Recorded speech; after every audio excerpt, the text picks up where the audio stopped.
Good morning students, class 6, chapter 4. So further we have discussion about the transparent materials.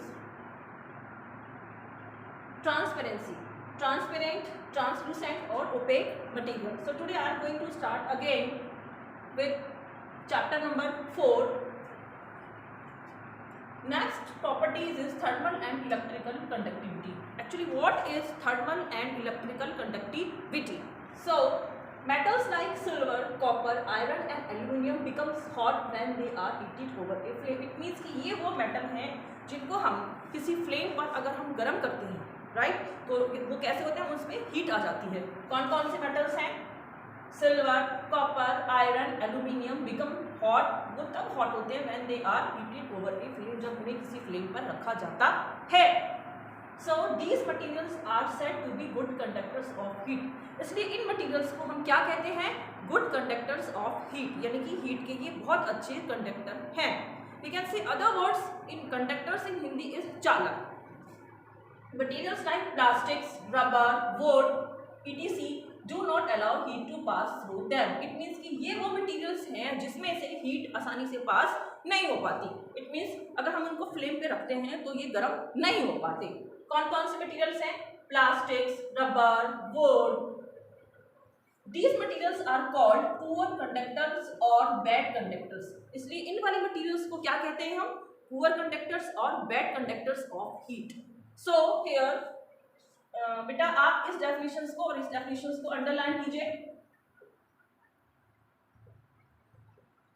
What is good conductors of heat and what is bad conductors of heat? It means कि these are metals, silver, copper, iron and aluminium becomes hot when they are heated over a flames. Okay, so you can notice and write down the definition of this and bad conductors of heat. So next is the conduction of heat through a substance is called thermal conductivity. जो भी conduction heat का किसी भी substances में होता है उसे हम क्या कहते हैं? Thermal conductivity. So you must have noticed that some cooking vessels, आपने ये notice किया होगा cooking vessel it means जिसमें हम खाना बनाते हैं, like आपका pressure cooker and fry pan. अब फ्राई पैन में भी खाना बनाते हैं और आपके प्रेशर कुकर में भी खाना बनता है. So are made up of metals. ये किसके बने होते हैं? मेटल्स के. But their handles are made up of a plastic like material, bakelite. और आपने देखा होगा कि उसके जो हैंडल्स होते हैं जब आप उसको पकड़ते हैं तो वो किसके बने होते हैं? कौन से मेटल के? वो बेकेलाइट के. So this is because, ऐसा क्यों? Because metal beings a good conductor of heat. It means कि जो मेटल्स है वो हीट के अच्छे कंडक्टर होते हैं. लाइक जैसे आपका ये प्रेशर कुकर है, फ्राई पैन है, ये कौन से मेटल का बना हुआ है? But and warm up food quickly. और हमारा खाना कैसा होता है? बहुत जल्दी गर्म हो जाता है. Because these are the good conductor of heat. Bakelite being a bad conductor of heat. Bakelite bad conductor of heat होने के कारण इट मीन्स कि इसमें से हीट अगर आप उसको रखेंगे फ्लेम पर तो वो गर्म नहीं होगा, तो does not get heated, ये गर्म नहीं होता. So therefore the handles can be held with easily. इसलिए हम उसके जो हैंडल्स होते हैं वो बहुत आसानी से पकड़ लेते हैं. So with cooking food in them, जब खाना बन रहा होता है. So metals allow electric current to pass through them. Metals क्या काम करते हैं कि ये अलाउ करते हैं, इट मीन्स ये परमिटेड है कि इनमें से करंट जो है इलेक्ट्रिक करंट आसानी से पास हो जाए. So then they are known as good conductor of electricity. It means कि वो मेटल्स जिसमें से इलेक्ट्रिक करंट आसानी से पास हो जाता है तो हम उसको कह सकते हैं गुड कंडक्टर्स ऑफ इलेक्ट्रिसिटी. जैसे बैड कंडक्टर्स और गुड कंडक्टर्स ऑफ हीट होते हैं, उसी की तरीके से good conductor of electricity and bad conductors of electricity भी होते हैं. So just like plastic, rubber, wood and paper are poor conductors or bad conductors of electricity. It means ये क्या है? जैसे बेटा मैंने आपको पहले बताया कि good conductors of heat and bad conductors of heat. Just like same बिल्कुल ऐसे ही good conductor of electricity. So you can understand here, आप ऐसे समझ सकते हैं like good conductor, good conductors of heat and bad conductor of heat. Bad conductor of heat. What is the examples? Like good conductor of heats क्या है, कौन कौन से हैं आपके, जैसे कौन से मेटल्स हैं, जैसे आपके सिल्वर हो गया, आप इसको इस तरीके से ऐसे समझिए, right, and so on, silver है, कॉपर है।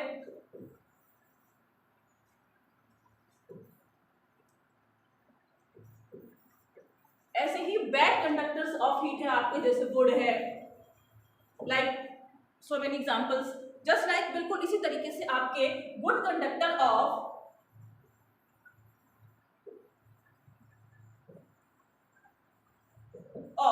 इलेक्ट्रिसिटी, इट मीन्स जिसमें से इलेक्ट्रिक करंट आसानी से पास हो जाए,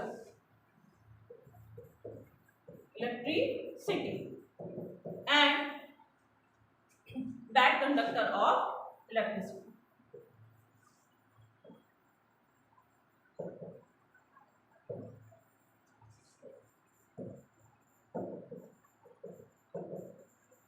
This is the example like good conductor of electricity, जिसमें से इलेक्ट्रिक करंट आसानी से पास हो जाता है। सो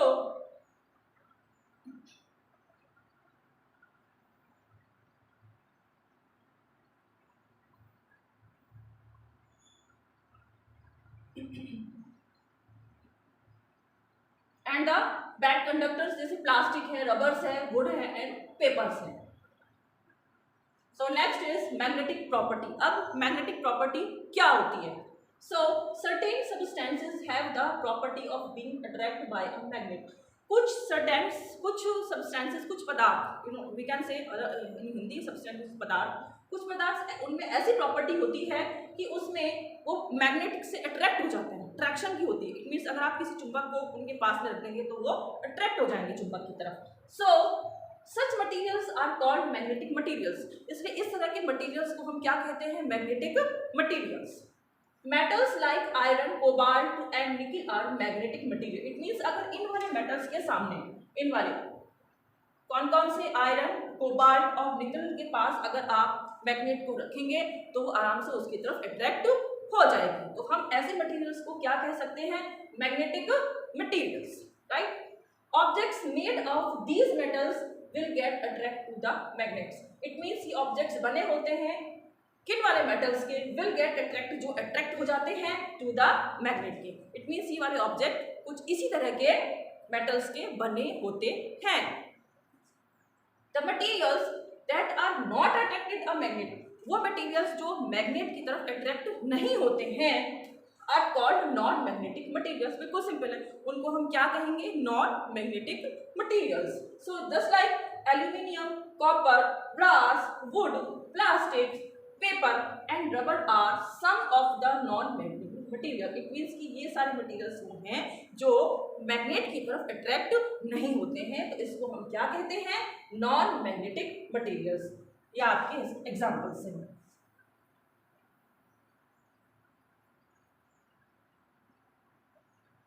You can also here see science bits. इसमें the ends of a magnet, आपने देखा होगा सिंपली जो मैग्नेट्स होती है उसके जो एंड्स होते हैं, मीन्स उसके जो दोनों किनारे होते हैं, like this.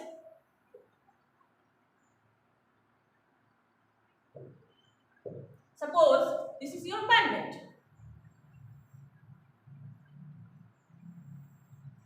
It means the ends of magnet just like this and just like this, ये वाले एंड, इन साइड की बात कर रही हैं, are called the north pole. एक तो हो गया नॉर्थ पोल और दूसरा हो गया साउथ पोल। तो हम कह सकते हैं दिस इज, इसको हम क्या कहते हैं? नॉर्थ पोल, एक एंड को, और दूसरे को हम क्या कहते हैं? South pole.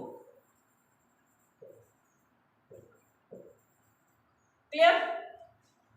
Thus materials can be arranged into groups according to any of the above discussed property. It means कि जो मटेरियल्स होते हैं उनकी प्रॉपर्टी के आधार पर, उनकी प्रॉपर्टी के अनुसार उनको क्या किया जाता है?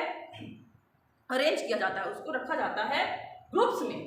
This type of grouping makes it, अब उनको ग्रुप में रखने अगर हमने उसको उनकी प्रॉपर्टीज के अकॉर्डिंग उनको ग्रुप में अरेंज कर दिया है, तो दिस टाइप ऑफ ग्रुपिंग, जो इस तरह की ग्रुपिंग होती है, जो ग्रुप्स हमने बनाए हैं, make it easy to find, उनसे क्या होता है कि बहुत ज़्यादा इजी हो जाता है पता लगाना things when they are required, कि कब उनकी ज़रूरत है।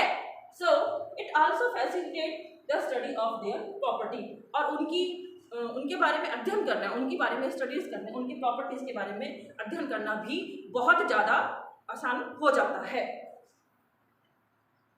So now your topic is finished. Thank you.